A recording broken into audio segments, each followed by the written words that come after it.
This first news story comes to us from Tom Henderson over at Insider Gaming. Exclusive. PS5 Pro in development, could release late 2024. Insider Gaming sources have confirmed that the PS5 Pro is in development and could release with a tentative release date of late 2024. Insider Gaming previously reported that a new PlayStation 5 with a detachable disc drive is scheduled to release later this year. Oh, okay, so I didn't realize that. When I read this article, I thought it was the same thing. But apparently that's coming out later this year, possibly. It's understood that this new model will phase out the current PlayStation 5 to cut down on production and shipping costs. In spite of the widespread reports, this is not the PS5 Pro model. This is just the beginning of new hardware coming to PlayStation users this generation, said one source when talking about the detachable disc drive console. As for what the PS5 specs will entail, details are limited. However, a recently published patent by PlayStation architect Mark Cerny suggests that Sony Interactive Entertainment is looking to accelerate ray tracing performance in video games. Oh, so it's going to upgrade graphical stuff. Just like the PS4 to the PS4 Pro, we can generally guess pretty confidently that the PS5 Pro will have increased visuals, performance, and speeds. But as for the leaked details, we'll have to wait until a later date to release those. That's a weird sentence. Does that mean that you have the details and you're holding on to them, or you just don't know them and you're waiting? Insider Gaming understands that the next generation of the PlayStation, the PS6, is unlikely to release until at least 2028. This would put the current generation console release schedule in line with its predecessors. In February, industry insider Jeff Grubb said during the Game Mess Decides podcast that Sony was planning to host a new PlayStation showcase before E3. Although Insider Gaming cannot corroborate this report at this time, we do anticipate it's very likely that a showcase is on the horizon to show off games including Marvel's Spider-Man 2, yes, and talk about its new hardware coming towards the end of 2023. Don't get too excited. It's probably just going to be a trailer. Like another CG trailer, no gameplay. I mean, it's been a few years. We could get something. I mean, look, Insomniac has an incredible track record.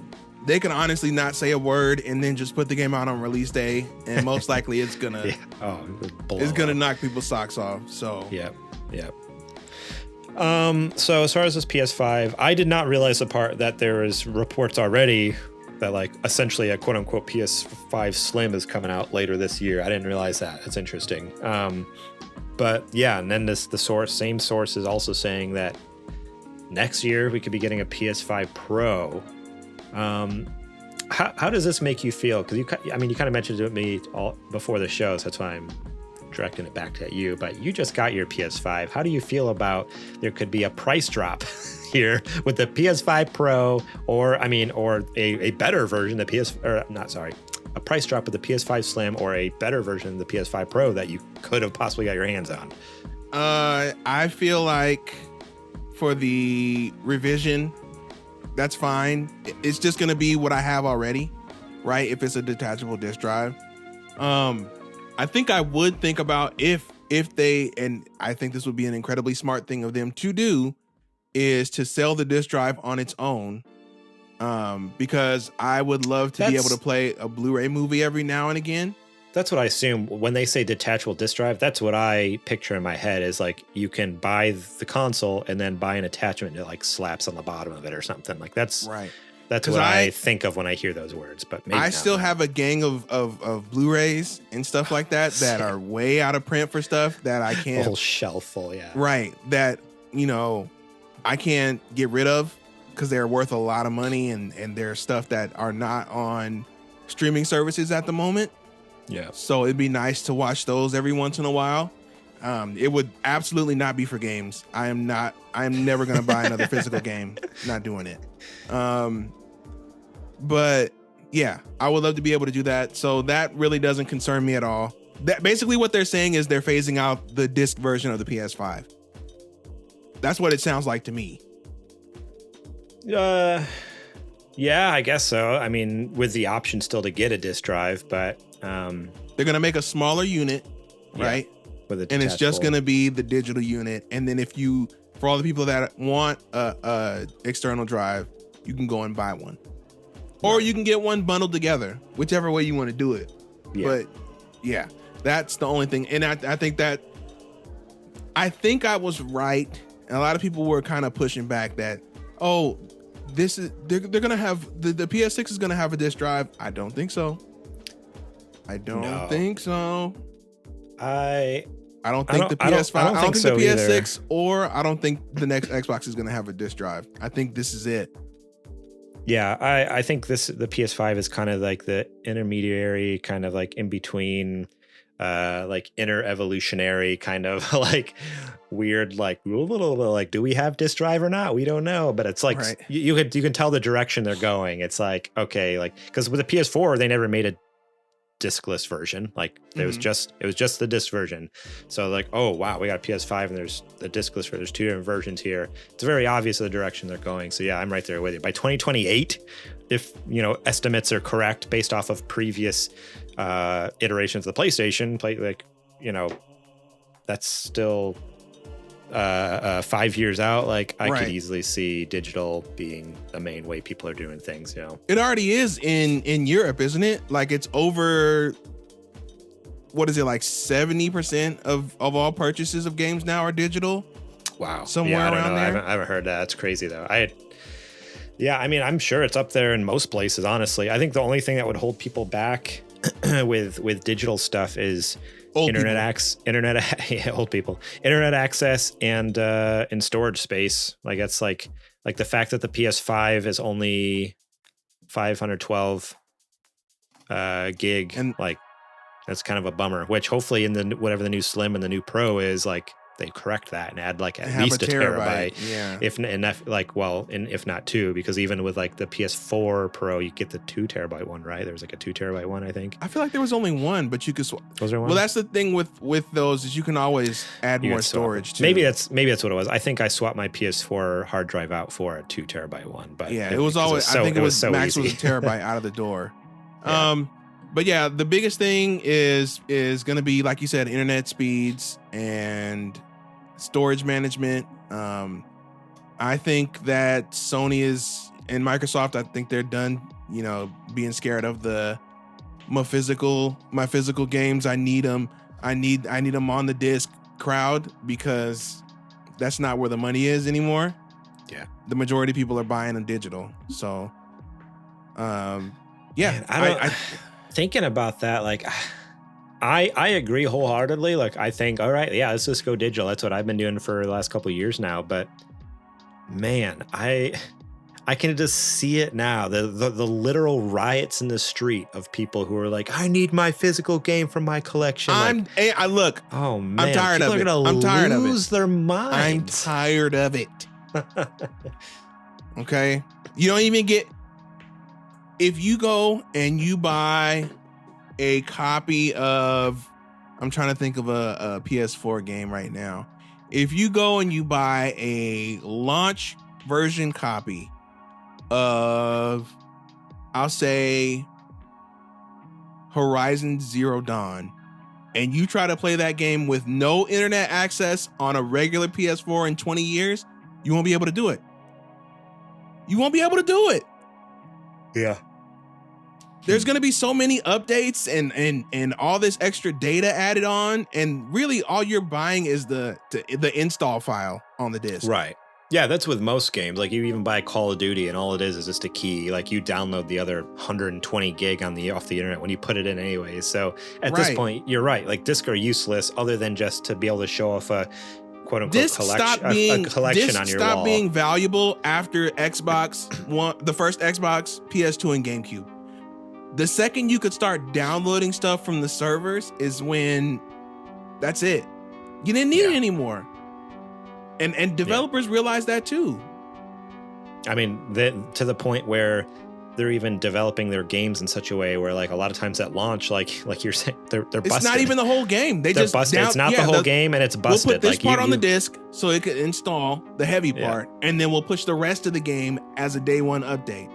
Yeah, and if you don't get that day one update, like it's unplayable. Play it. It's unplayable. Like either it's full of bugs or it's like half a game. So it's like so I understand those my physical people. I need my physical up to a certain moment in time, but after PS3, that went out the window because they didn't have to put the whole game on the disc anymore. And ever since then, it's been like that. So, and the only thing that you can argue is with physicals that sometimes games get delisted. And that is definitely something that needs to be hashed out, I feel like, in the next few years. Like, well, I mean, like we were playing Vice City for book club right now. They delisted all the original versions when the definitive came out. You can only play the definitive, which is broken. Like you can't play the original ones, which work. Right. So I think Sony, or like the Metal Gear Solid games, like the HD collection, they still have not come back. It's been almost 2 years or something. Radio silence, not back. Right. It's crazy. So I think going forward, they need to figure out some kind of deal to be like in perpetuity. You know what I mean? It's not these licenses are no longer for, you get it for 5 years, 7 years, and then you have to take it down. It's got to be, once you sign this, it stays up. Mm-hmm. And that's the only thing that you can do going forward if you're only going to offer those games, especially for preservation's sake. Yeah, because that's like that is the biggest issue right there is, I mean, at any time licenses could just disappear. And then on top of that, like, okay, down the road when the technology is harder and harder to get, and it's like, okay, I want to play this game from PS4 back in the day and I can't get it anywhere else. Like, you know, like right now it's like, we like a lot of those early consoles, we have ROMs of those. Like those are available because people, you know, preserve them. They like preserve them and like kept them like stored somewhere. So even if those games disappear off the face of the earth, we could still play those original like Nintendo, Super Nintendo, like those early classic great games. But yeah, our generation, like 20 years from now, 30 years from now, will we be able to fire up or even like access any of these games if, you know, there's a chance that they delist them all from the web shop and, you know, there's no way to back them up. Like the good thing though, right, is technology is a help and a hurt. It has a potential to be, because while this is the easiest time for games licenses to be revoked and delisted, this is also some of the strongest tool sets that we've had as, you know, a society to be able to rip games and back them up by whatever means necessary. I'm not judging anybody for what they do, but there have been multiple instances of people being able to download games and rip them from whatever system's hard drive, and then they just have the ROM of the game on there. And that was one that was downloaded from the store. They can scrub it, put a fake license on it, whatever. So there's ways to download these. There's more easy ways to download stuff like that than ever these days. Yeah. I mean, heck, people, they figured out how to, granted, that like, here's the catch, like, so going to like PT, you know, that was delisted. Konami took that down. If you had downloaded it and purchased it at the time it was available, there's ways still today for you to get it but you had to have purchased it then, you know, and then what you do is you go through another server and then download it from this person who preserved it. They managed to rip it and keep the ROM. And so like you can, but again, you have to like, it checks your account to make sure like, okay, yep, you had purchased PT back when it originally came out. So, but I wouldn't be surprised if there were tools that people can erase that. And then even like the license check, the authentication. Yeah. Cause I would, if I'm them, I'm going to erase that check and then I'm going to send that ROM to, like the Video Game History Foundation or some kind of museum so that it can be preserved. Yeah. But I'm saying that to say that we have the tools to do that, and we have more accessibility to do that, and it's easier now than it's ever been. So even if we do go all digital, there's still ways to do it. Yeah, it's true. We'll have to see what all for going all digital, dude. I'm done. I'm done with discs, with carts, with whatever. I'm good. Yeah, same here. I mean, I don't have. I mean, I do have a couple physical games. Like I have like a couple PlayStation 1 games basically that are just like were given to me from a friend or that are special to me. You know, that's about it. Like I have physical games for like all the Metal Gear games and for Death Stranding. I should say, and like that's it. I'm done with physical games that I can get digitally, if that makes sense, right? Like, so anything that was before 360 and PS3 where you couldn't download them, yeah, I'm good. Yeah. Like, I have my DS games. Granted, you can download some PSP games, not all of them. But like GameCube, PS2 earlier, that's the stuff that I still have because that's the full game on the disc. Yeah. Well, even with PS3 stuff, the other day I fired up my PS3 and was trying to download some stuff off of there, and it wasn't letting me anymore. So like some of my, like they're already like revoking licenses on there. Like I had bought Metal Gear Solid 1 digitally on there before. It will not let me download it. I had another like Crash Team Racing. I tried to would not let me. I'm like, all right, cool. So yeah, that's the scary thing about digital is like that's like a somewhat I mean, I know people might consider it retro now, but in my opinion, somewhat modern. It's just like, console in the fact that it was like one of the first for digital downloads, and even that's already like, no, yeah, sorry, like we're not gonna let you download it. We're getting ready to, in a week, we're getting ready to lose the Wii U and the 3DS. Yeah, crazy. It's gone. It's gone. There's a bunch of games on there that were only on the eShop, and they're gone. Thankfully, of course, people have already backed them up, but I'm just saying, as far as being accessible to the masses, they're gone. Gone. So sad. So sad. All right. Well, but they're not gone if you know where to look. If you have a 3DS in about a week, send me a message. I'll show you where to get them. You heard it here first. You didn't hear anything. You didn't hear. Oh, yeah. Right. Thank you so much for watching that clip from our podcast. Remember, if you want to watch the whole episode, the full episode, link will be in the description below. You can click on that and check it out. We got listener questions. We got more news segments. We got what you playing. We got a lot of fun things. So yeah, more than just the news. There's a lot more to the show that you should go check out. So remember, click that link in the description. Check out that full episode.